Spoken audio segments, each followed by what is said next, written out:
Bonjour à tous.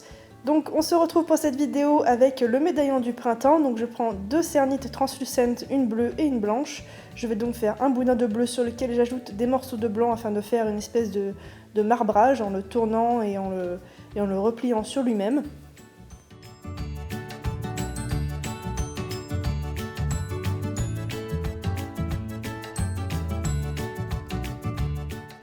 J'emporte-pièce ce morceau, je le cuis, je le ponce et je le lustre avant de passer à la seconde étape pour la fleur et la grenouille.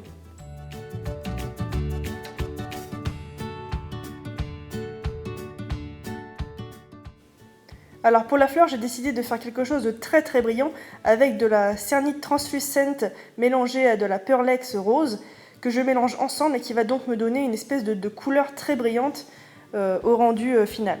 Je l'emporte-pièce ensuite avec donc cet emporte-pièce que j'ai trouvé sur eBay, donc on peut en trouver de toutes les formes. Puis à l'aide d'un morceau de mousse et d'un ball tool, je vais venir donner la forme un petit peu à mes pétales. Donc pour ça, si vous n'avez pas de morceau de mousse, vous pouvez très bien prendre le creux de votre main. Et si votre ball tool colle un peu à la pâte, je vous conseille de mettre de la Fimo liquide dessus. Ensuite, je vais venir former la deuxième rangée de pétales, donc avec un emporte-pièce plus petit, en espèce de forme de fleur d'anis. Puis je le mets au centre de ma première fleur en faisant idem la texture. Pour le centre, après avoir ajouté une deuxième rangée, je mets des petits morceaux de jaune pour faire le cœur de la fleur. Et pour ombrer un petit peu le bout de mes pétales, je rajoute un petit peu de Pearlex mauve. Mon disque bleu a été poli et poncé. Je vais maintenant rajouter la fleur dessus avec un petit peu de Fimo liquide.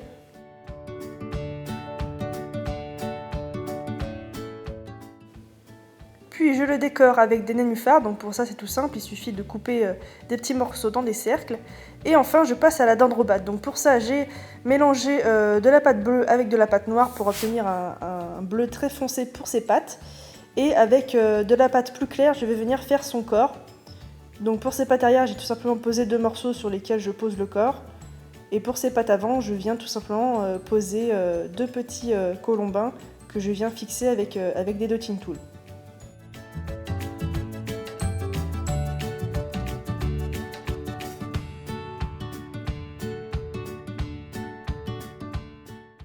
Voilà, mon médaillon est prêt. Personnellement, je perce les trous après cuisson avec ma Dremel, mais pensez à les faire avant cuisson, c'est mieux.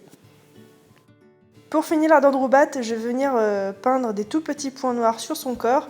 Donc pour l'exemple, je vous conseille d'aller sur internet et de chercher dendrobatte bleue, vous trouverez certainement des images qui correspondent.